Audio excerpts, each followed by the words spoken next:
It is the next day.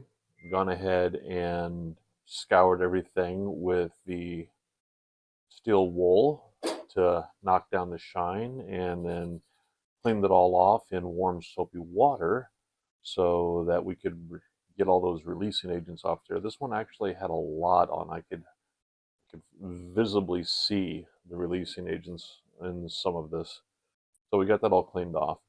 Now the next step is going to be trying to clean up all these marks where the flashing was. I don't know if you can see that there, here. I mean, there's a lot of cleanup to do here. And one of the things I also need to do is, I hope that you can see it on these. I'll try to get closer. Whoa, closer. Focus. All right. Got these circular indentations on all of it, not indentations, extrusions on each of these that is from the molding process. So I'm going to try to sand those down, or first take a blade to them and get them as flush as possible, then sand them down even better. And the other thing that I want to do is on the hull here, like the primary hull, I don't know if you can see it. Maybe if I catch the light just right, you can see where the windows were in the original molding. Now it actually suggests in some of the paperwork I've read that you could go ahead and use that as a guide to either cut out or to paint those by hand. But if you're going to be using the decals, the best idea is just to sand these down flush as well. So I'll be doing that on all of the sections where those are at. And I believe there's some, yeah, there's some right here as well I need to take down, as well as right here, since the decals will give us that anyways. So that'll be a quick go-to. I've gone over everything. Other parts not here. This is what I'm just going to be concentrating on right now. Like here, I have gone over these and sanded it all down. I went through a progression of sanders, starting at 80 grit, going to 180, then to 400, then to 600, 800, and finishing up on 1,000, just to try to get those lines out of there.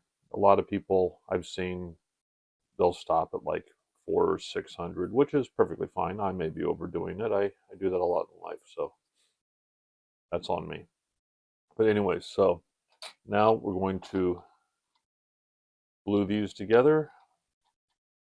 I'll be using just this Tamiya cement, and then this one's going to be interesting. Like I said, this is my first time doing a 650 Enterprise, this TOS one, and there's no indexing pins to keep stuff there. And since this is not the best kit to begin with, I mean, the back then what they put out, you notice here when I have this together, this boat tail here is apart. So probably what I'm going to do here is I'll glue this forward part of the secondary hull together first, let that set up, and then once that's set up, I'll pull this together with some tape. I mean, put some glue in there, pull it together with some tape, and then let this harden up, and then I'll connect it to the bottom part. Anyways, that's my plan. Okay. Okay, like a bad rash, I'm back. And what we have done is I went ahead, like I said, and glued this all up. It's going to need a lot of putty and sanding in here. That's just the way of the kit, you know. Maybe a little. See, I'll probably use the Tamiya putty in here and probably a little bit of Vallejo down in here to make sure these do up okay.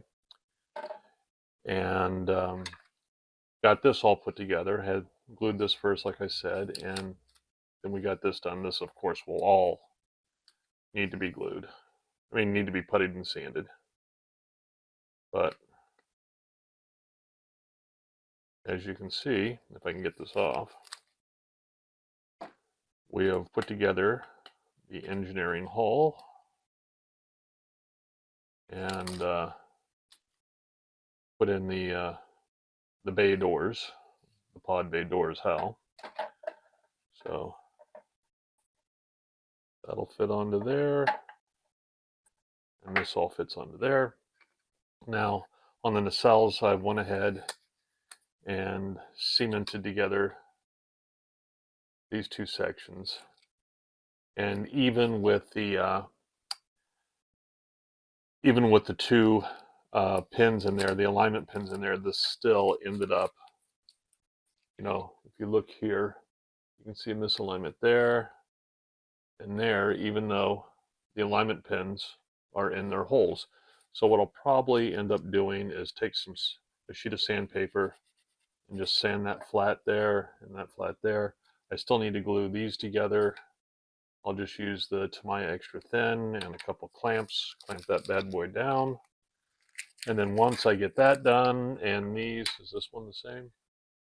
This has got a little bit of an offset, not too bad, not as bad as the other one. But once we get those done, we can go ahead and putty, sand, and then it is time for the primer. So, all right, really quick to get you caught up. What's going on right now is I have gone through and puttied and sanded everything. I used the Tamiya basic type putty, and I don't know if you can tell, but all those great big imperfections where they met up, I slathered those down with the putty, and then I sanded down, going through from the 80 to 180 to the 400 to the 800 to the 1000 grit. I did that on all of these, so these are all looking really good now. The problem with this is stuff is so thin. Trying to get it where you can see it there. This stuff is so thin. I measured it out. It's like just a simple mil in thickness. So, there was not a lot for the glue to hold together. So, like here, after I sanded down, as I was sanding, I could feel it crinkling here because it just didn't make the proper connection. So I had to re-glue this last night. And so now I just need to hit that with just the, like the 400 and the 800 again, just to knock down where the cement went to, the extra thin cement. But now it doesn't crinkle, which is good. I got those done, top and bottom, got this part done as well.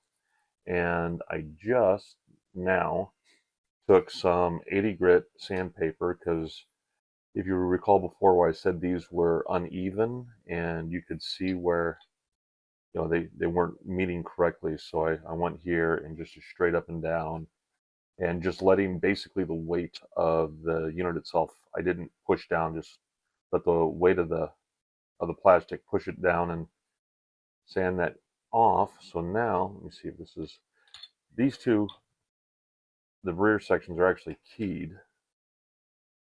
So one goes to one goes to the other. So that I can work with. That is much better than what it was before. Matter of fact, let's just take this one down just a hair more.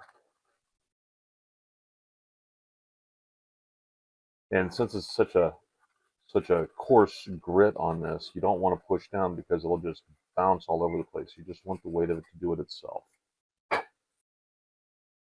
And let's see if that looks better now.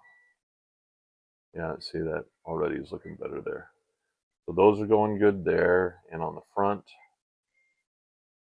these match up very good now that I sanded them down. And of course, I also did all the edges all the way around on the main saucer, as well as on the engineering hull.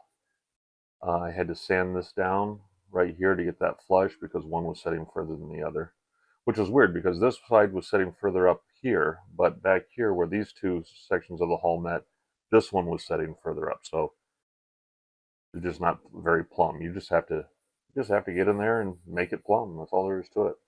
But I cleaned all that up. Where the saucer dish, where the dish section attaches on here, I did a little bit there just so once we put the primer on, this will be a solid unit going all the way forward. You won't have that gap there. I didn't worry about it here. I mean, at some point, after realize it's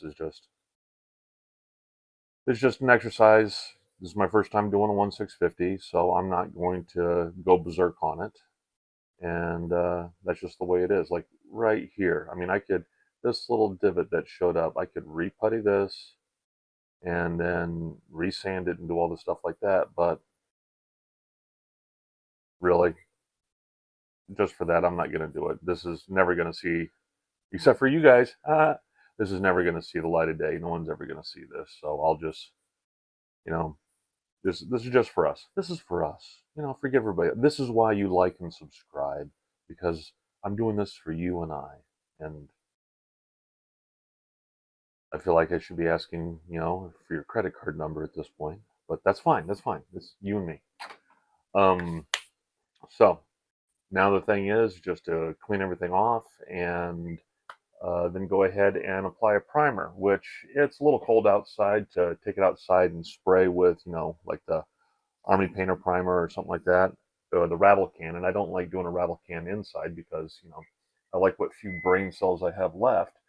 So instead, I'll probably just use like maybe some Vallejo Ghost Gray acrylic.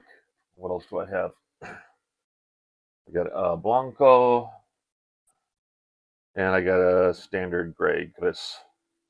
So, one of these I'll use, I'll probably use this gray because it's a lighter gray, and that way when I put on the final coat, the top coat on top of the primer, it'll show up better, and I'll know where I've gone and where I've not gone and what I need to hit, so there's no thinner or thicker places, or not too overtly so.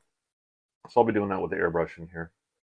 But other than that, yeah, it's just, I'm going to glue this and this onto each of these, and I'll probably put these on. I'll probably put these in here and glue these in and do that. Should I worry about this gap and do something? Or at this point, am I just begging for heartache? Let's see. It sets all the way down. I don't know. I'll glue it in, and then we'll see if it's something I can just hit with some Vallejo putty, the really thin stuff that I can just go ahead and contour with a wet Q-tip. We'll see about that. All right. Plans.